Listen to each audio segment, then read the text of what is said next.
Good evening, everybody. It is Thursday, August 28th. Welcome to the Based Mother Show. This is Elena Barbera. Yesterday, I spoke with John Myrick, who's running for governor of the state of Maryland. And tonight, I have the pleasure of speaking with his running mate, Dr. Brenda Thiam. Like Myrick, Thiam has a long history of public service, both as a special education teacher and a member of the Maryland House of Delegates. If they make it to the State House in next year's election, Myrick and Thiam have their work cut out. Maryland is suffering from rampant crime, abysmal public school performance, in some large districts like Baltimore, crushing taxes, and an unfriendly business environment. It is getting worse, and the current governor, Wes Moore, doesn't get half the bad press that he deserves, in my humble opinion. Those are my words. I am excited to see what Dr. Thiam has to say, so let's bring her in. Hi, Lena. Hi, so happy to have you here tonight. Thank you for having me. I'm excited to be here. Good. I've heard your story. I enjoy it. I want to know though, what made you go? Like you've been a school teacher for 27 years. Is that correct or so? Yes, going on almost approaching 30, slowly but surely. Yeah, almost 3 decades of being a school teacher, and now you and John Myrick are running for the highest office in the state. Like, tell me about this story and what it is that's driving you to do this. Look, I can promise you one thing, Elena. I did not plan this. This was not in my wildest extreme dreams, and I can have some pretty vivid dreams. I never imagined that I would be in the throes of politics like I am now. I mean, I'm a special education teacher. I love children. I love teaching. That has been my life for nearly 30 years, working with children with disabilities. And it was only the last, probably since right before COVID, when I decided to run for city council in where I live, Hagerstown. That was the first delve into politics because I didn't like what I was seeing in my community here in Hagerstown. So I decided to run for city council. Well, long story short, I became a state delegate. I performed those duties for a while. And now I'm running for lieutenant governor because, again, I don't like the state of affairs that are occurring in my state of Maryland, where I moved 30 years ago. I moved to Maryland from North Carolina. Maryland is a beautiful state, but at this point, what this current administration is doing to our state is a tragic. It's travesty what's going on. So when I was approached by John Myrick's team to consider running as his running mate, I had to give it some thought. I didn't just jump right into that. Yeah, I'm glad you gave it some thought. No, you have to, and not only just thought, but really just kept praying about it. Is this the will that God has for me? Is this His plan? You don't want to just do things out of out of vanity's sake, so for self gain. Right. And it took me about a week to talk it over with my husband and my daughter, and with God. And I feel that yes, I have to do it. I have to be a part of the change that's needed in Maryland. So, ta-da! Here I am, Elena. That's fantastic. Listen, yeah.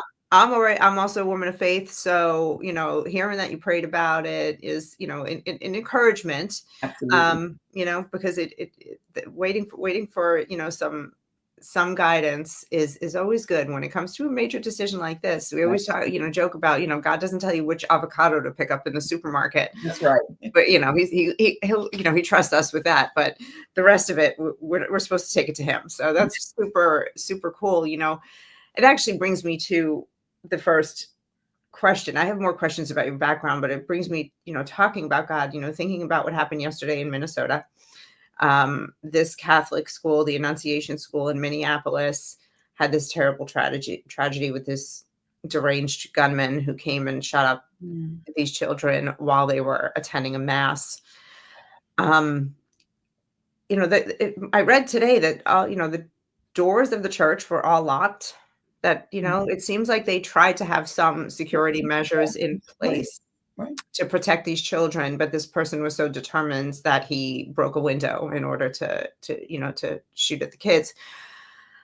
As both a a mother and actually, yeah, as a mother, as a legislator, and as a teacher, like, what is your perspective on this? I mean, when I heard that on the news yesterday, my heart just sank. And, even just the idea of small children praying at the time some psychotic person decided to do such evil to children as they're praying in church. I mean, I can't think of anything more evil than that. I mean, there are many things that are evil, but that is truly evil. And I cried. I'm getting teared up now thinking about it. Yeah. These small babies in church. And as you mentioned, the school had precautions in place, lock the doors, their staff there to keep children safe. And even with those precautions in place, this happened. It makes me wonder, as you mentioned, as a legislator, what more can we do?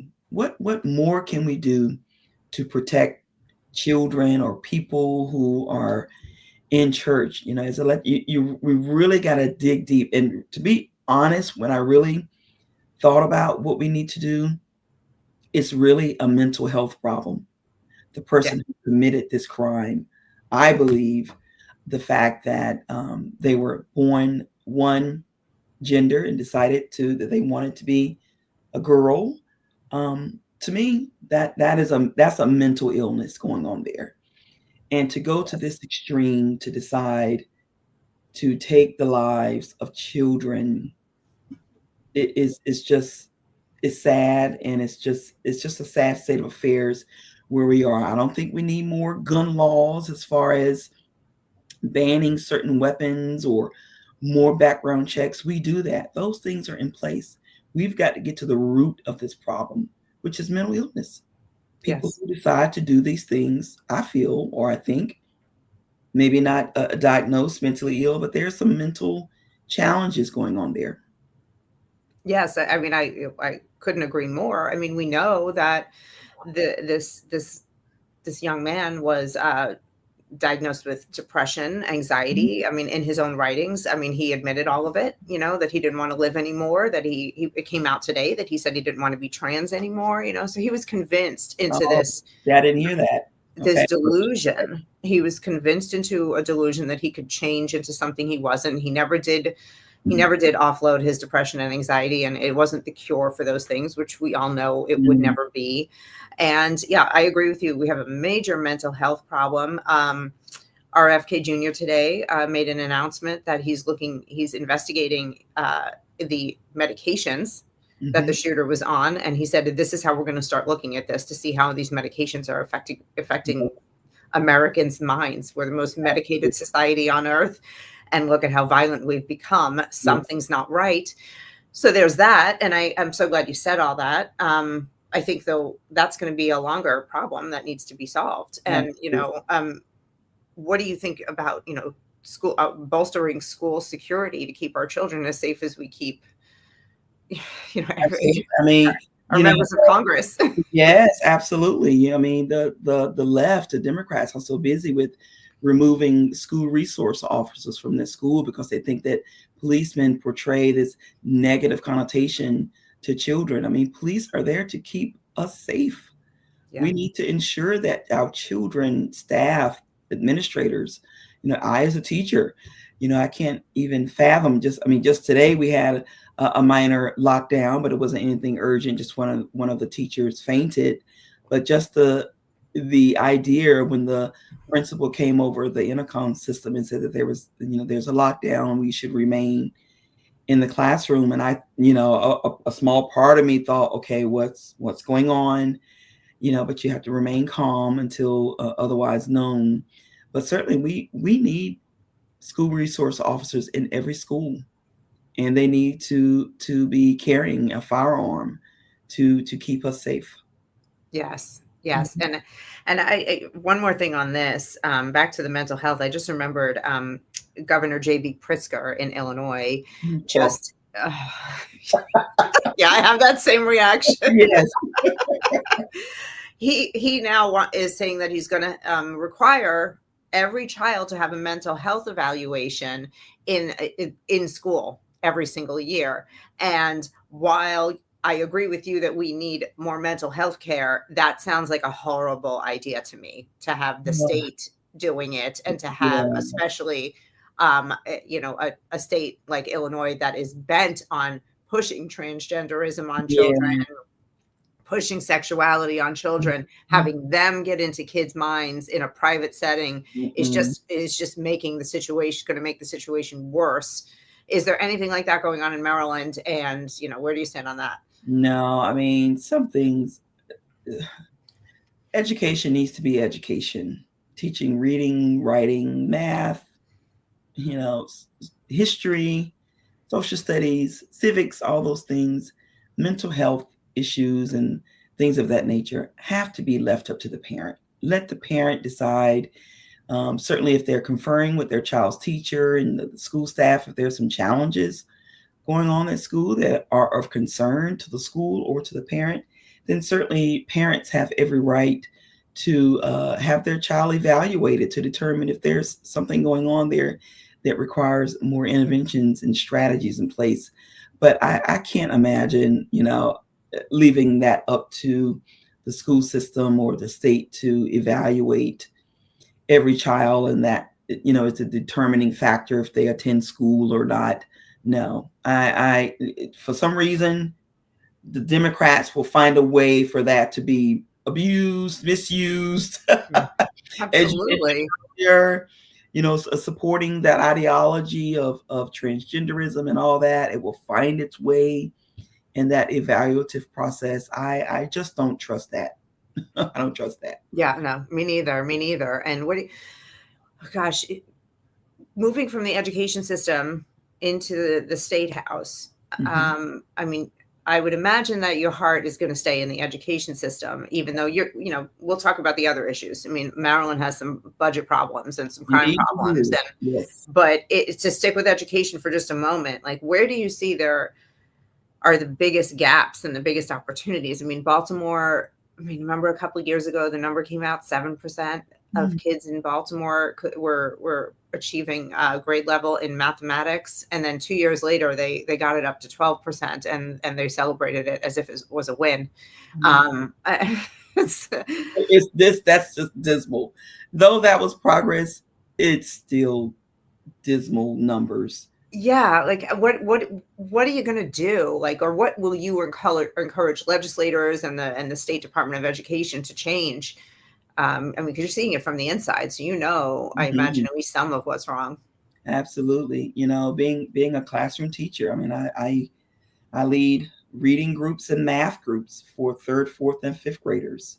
That is my job all day. I'm pulling groups. I'm working individually with students and working on those skills to help them be better readers and mathematicians. So, we here in Maryland, we have the Maryland Blueprint, which is just a tragedy for our state. It's billions of dollars that they are throwing at education, and it's not working. That blueprint is not working. It's costing taxpayers billions of dollars. Students are making minimal progress since COVID. And actually, the new numbers have just recently been released. Numbers meaning state testing for MCAP. That's the state test that students take. Those numbers have just been released. I've not taken a deep dive into what those numbers look like, but just through some Facebook postings that some fellow Republicans have put on their page, the numbers have not really increased much at all. Reading proficiency hasn't really increased. Math hasn't increased. Students are still struggling. So I'm going to take a deep dive and look at those numbers and see where progress was made or not. And we've got to do something different than the blueprint. We've got my conversations with John. When we look at early learners, we got to catch children early. That's where we've got to do our most investments in that pre-K, kindergarten up to, first, second, and third grade. By third grade, if children aren't reading on grade level, they're going to have a difficult time the rest of their K through 12 experience. So we've got to catch kids early. We've got to invest best practices and research-based interventions in their lives. We've got to put qualified, highly qualified teachers in front of these young learners to get them ready for life after high school, because it comes fast. My daughter is a junior in college now, and I remember walking her to kindergarten, me and my husband. Yeah. I remember it like it was yesterday. So the years go fast for parents. We've got to make sure that we are investing good quality, sound education, reading, writing, and arithmetic. That's what we need to focus on. Right. I mean, I run around saying phonics all day long, and it's like it's been decades now since across the country phonics was abandoned. We've seen the results of it. Yes. I mean, let's just like common sense. It's so anti-common sense what's happened that it seems like deliberate destruction of the American mind. That's what and I'm out here, and forgive me, I mean no insult to you as a teacher. I'm out here just screaming at people, get your kids out, homeschool, homeschool if No, you I can. understand. I You understand. know, yeah, right? And Public schools are schools as now, a whole, the way that they're moving and educating children, I support, parents having a choice to either decide if they want their child to continue in a public school setting or do private school setting. I support school choice for our parents and families. well, that's that, Absolutely. man, I hope you can get the word out about that, and counter the narrative that that's destructive. Like Mhm, the arguments against school choice are absurd, mhm. yet they seem to, like many liberal or progressive. I mean, liberalism, it does. I feel like it doesn't even exist anymore. Now we're talking about progressive versus Oh, yes. conservative. This progressive ideology manages to take a hold. I don't know how they do it, but because there's a lot of just common sense and logic Yeah. missing, if you ask me. And I'm no genius, but Arsenal has left the building, it seems. It yes, doesn't exist yes. anymore. And that's where the dumbing down of the children feels deliberate to me. I'm like, because if you don't teach them how to read, write, or think, you can control them. That is true. You're right. I am a hopeful optimist. I Yeah. I try to say there's no way that they're doing this intentionally. Why would they do that? But you're right. It just makes you wonder, like, you're right, to control the public, you have to dummy down the information that they have. And it just makes you wonder, is this really the intent of what is to be done to the Yeah. community? Yeah. I know. And then just another way to control us is crushing taxes. Oh. So tell me, I learned a few things about Maryland over the past couple of Mm. days preparing for my conversation with John and now you. But tell me what's going on, because it's Oh, getting, it seems like they really deserve a much bigger national spotlight in the news for the taxes there. I mean, this administration just passed the largest tax increase in Maryland's history. I mean, wrap your brain around that.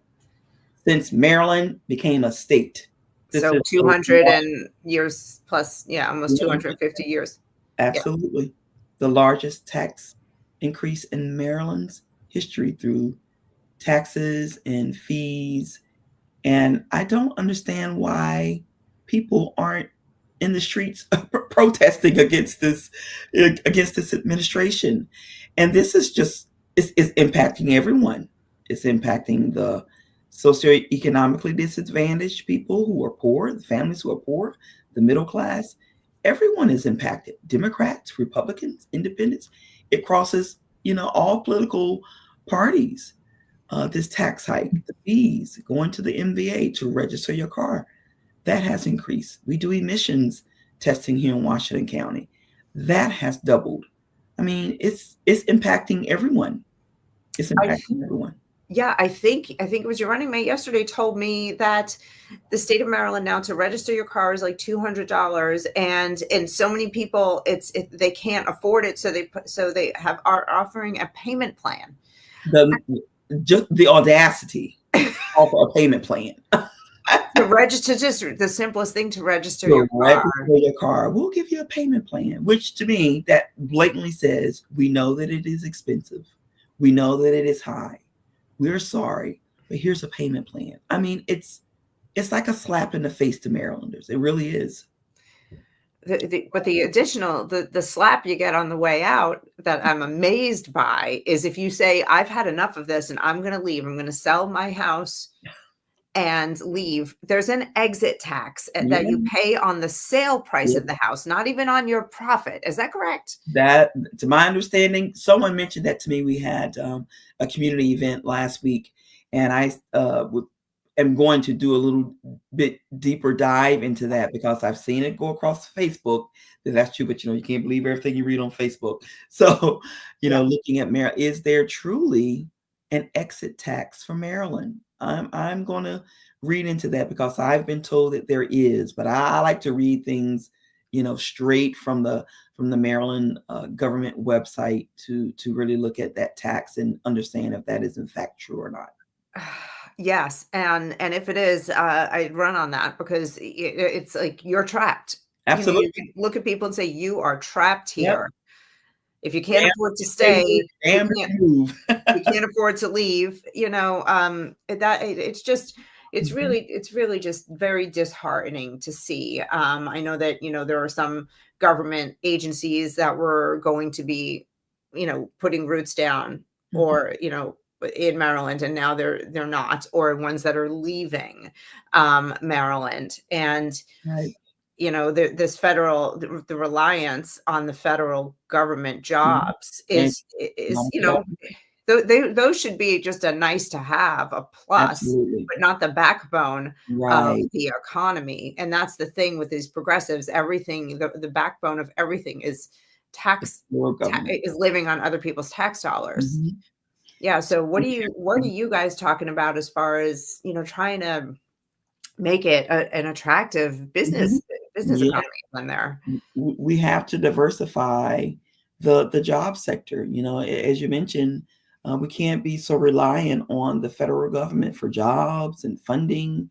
We have to bring in private sector jobs that are good paying jobs for those who want to work in those disciplines, either in healthcare or technology. Well, I don't know about technology because that's another tax. I don't know if you know about that tax No, increase. what's the tech? You got a tech tax? There's an IT tax, a 3% IT tax for businesses who What do are you mean? Oh, like only if you're an downloading information, or if you own a business that does IT or yeah. IT type services, it's a 3% tax increase on that business.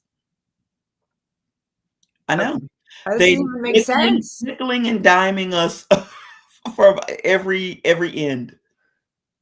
And many businesses have, as you hear, I have considered leaving the state. And how is that going to attract businesses to Maryland? Business Right. may not want to come here because of these idiotic taxes that are imposed on businesses. If I were a business owner, a corporate, and had private sector jobs, I don't think I would consider coming to Maryland. Yeah. Absolutely not. We're not a, Oh, we're not a business attractive state. that's a it's just such a shame because Maryland and Virginia are the home to some of the most powerful people in the world, Yes. who work in DC and make all the deals that either make or break the rest of us. Mhm. Business area, yeah, I mean, this area is very populous with people who make a lot of money. Right, and that's great, and Allows employees to I'm work. cool. I'm cool with people being successful and having a lot of money. It just really Absolutely. bothers me that the middle class has been destroyed Mhm. and has lost hope. And they've found some hope again. People think, unfortunately, they think that Donald Trump is going to fix every problem, and he doesn't have that kind of power. He can't Right. fix everything, and we have to. That's Mhm. why I want to be having these conversations, letting people know that the local politicians are the ones that are going to Yes. save the day, or Absolutely. not. Um, Now Government, how's the legislature there? Is it, I mean, it's pretty blue, right? So you're gonna it's like royal blue, Elena. It's the bluest of blue, the your face deepest just of said blue. it all. Yeah, okay. So all right, but if we can get you guys, up front talking about the issues at the Yes, state yes. house, that would be the difference. I mean, This is going to be a real education, It really is. It for really the is. people. I think probably not even probably what John and I have been doing are focusing on those issues that impact all of us. Those, those nonpartisan issues, between taxes and MVA fees and emission fees and education for children. Those things impact all of us. That if they're not good, sound policies that are good in nature and do more harm to the public, that impacts everyone. Yeah. So, that's what we're doing. We're going to do our best to govern for the people and focus on those issues that are most impactful for all of Marylanders. Yes, and my understanding is you guys really want to do a line by line audit and see Oh, where all the money's going we and have where it's to. gone and why Absolutely. Wes Moore was handed a $5 billion surplus when he got into office, and now in a very short time you were down to a $3 billion deficit in the state. That's an $8 billion gap. Where did all that money go? I mean, we can speculate, wasteful curriculums, illegal immigrants, Mhm. corruption, trips to Paris, because we're seeing that all over the country. Like, Right. $8 but billion. I mean, you're right. And his term isn't the sad part about it is his term is not finished. We've got one more session to go into in 2026. God right, knows how much money they're going to spend during that session, that 90-day session. So, uh, I mean, $5.5 billion is what Governor Wes Moore walked into when he assumed the role of governor, and within 2 years, it's gone. I mean, well, what were they having bonfires with the money? Where did the money go? And I think what you said earlier certainly is just I think probably just using the money on programs and policies that are important to them, prioritize for them. right, right. Massachusetts, the people voted in an election to get a statewide audit, and the legislature is refusing to exercise to complete the audit, and the state house and the governors. You can look that up, and you'll just see article after article of like people. Just audit your books and see where can we stop the bleed? Where can we Right, save taxpayers money? I mean, once the people Our voted on it, it got put on the ballot specifically for that reason, Mhm. and they refused to do it. Right. Show the people where it is. It's very suspicious. There's probably, I pray that you get in there, man. I personally want Yeah. to see your Doge efforts and see what's We what. are working hard. I promise you, Lena. I can see. I know I We're can everywhere. see. And I thank you for coming here tonight and talking to me. Is Thank you there, for the invite. anything else that you want to, let people know before we end this, and also let people know where they can find you? Yes, certainly. So again, thank you so much, Elena, for having me on tonight just to talk about the Myrick and Thiam campaign for governor and lieutenant governor. We are doing our best to make our way around the state. We started early. We know that we are ahead of the game as far as it being in the face of voters to get our message out and to hear from voters to know what is of concern to them about our state. Because certainly it's about the voters. Sometimes talking to people, they'll give you an idea or they'll talk about something, and that might trigger a policy idea. That conversation could trigger into a policy. So we have to talk to voters, and we need to have those courageous conversations to know how voters are feeling and what they're thinking and what they want to do to make our state a better state. So people can reach out. The website to reach out to John and I is John Myrick for MD Governor.org, and I'll spell that out for you. JOHNMYRICK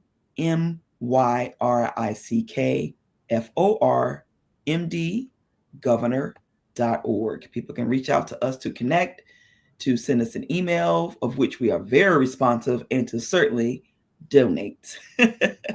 Yes, please We need donate. money to help us. Yes, we do. Yes, and I'll say, if you're watching on Rumble or YouTube, those links are in the description. Just make it easy for you. If you're watching on Twitter, you just heard it. And so